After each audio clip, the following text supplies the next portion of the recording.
Mumbai Indians টিমটা ভাঙতে চলেছে। হ্যাঁ, কেন ভাঙতে চলেছে এই কথা বলছি, যখন 2026-এর আইপিএল শেষ হওয়ার আগেই মানে যখন এলিমিনেট হয়ে মুম্বাই চলে যাচ্ছে, তার আগে পর্যন্ত সবাই ক্লিয়ার হয়ে গেছে যে হার্দিক পান্ডিয়ার ক্যাপ্টেন্সি নিয়ে সেখানে প্রচুর জল্পনা কল্পনা চলছে। আর সোশ্যাল মিডিয়ায় তো সবসময় এটা চলতেই থাকে। কিন্তু ভেতর থেকে জানাও গেছে, আবার হার্দিক পান্ডিয়া নিজেও বলেছে কোথাও গিয়ে সিনিয়র প্লেয়ার যারা রয়েছে তারা কিন্তু সঙ্গ দিচ্ছে না। এবার এখানে সিনিয়র প্লেয়ার বলতে কারা? সিনিয়র প্লেয়ার বলতে এখানে রোহিত শর্মা, বুমরা আর হচ্ছে স্কাই মানে সূর্য কুমার যাদব।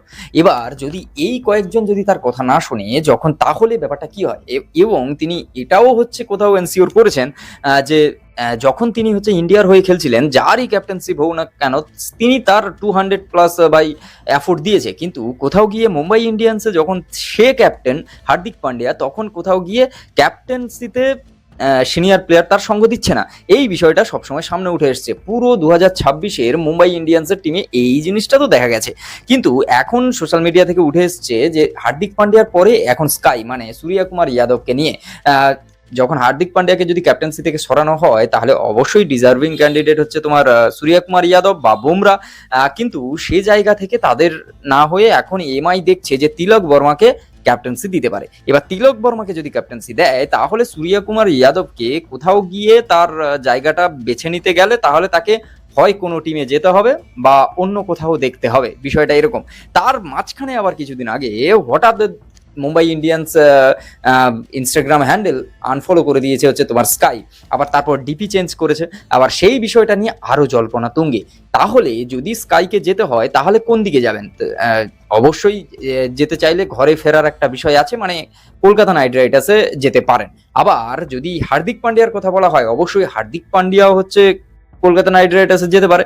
কিন্তু হার্দিক পান্ডিয়ার আগের বার থেকে একটা ভালো জল্পনা কল্পনা উঠে আসছে, হার্দিক পান্ডিয়া সিএসকেতে যেতে পারে।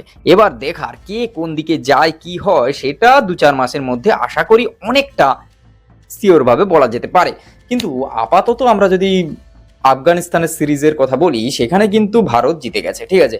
এবার হ্যাঁ, অবশ্যই ভারত জিতবে, কিন্তু আবার ঋষভ পান্থকে নিয়েও এখানে কিন্তু বিশাল বড় একটা ঘটনা আছে। যখন টেস্ট তার যখন নিজের জায়গা চলে আসে, তখন ঋষভ পান্থের বেশ ভালো হচ্ছে একটা মানে পারফরমেন্স পাওয়া যায়। কিন্তু যখন আইপিএলে খেলে তখন তার পারফরমেন্স পাওয়া যায় না, মানে টি20-তে পারফরমেন্স এই লেভেলের পাওয়া যায় না। কোথাও গিয়ে পান্থের ওপরেও হচ্ছে তার ফ্র্যাঞ্চাইজি একটু হলেও তো রেগে রয়েছে। যাই হোক, কয়েক মাসের মধ্যেই বোঝা যাবে যে সূর্য কুমার যাদব বা হার্দিক পান্ডিয়া কে কোন দিকে যাচ্ছে, সেই বিষয়টা তো আমাদের সামনে ক্লিয়ার হবে। তার আগে তোমরা কি চাও যে সূর্য কুমার যাদব ক্যালকাটা মানে কলকাতা নাইট রাইডার্সে চলে আসুক বা ক্যাপ্টেন্সি ধরুক, বা হার্দিক পান্ডিয়া আসুক এখানেই ক্যাপ্টেন হয়ে যাক? এই বিষয়টা নিয়ে তোমাদের কি মতামত অবশ্যই কমেন্ট করে জানাও। দেখা হচ্ছে খুব তাড়াতাড়ি নতুন একটা ভিডিও। ততক্ষণের জন্য like, comment, subscribe my YouTube channel. Tata.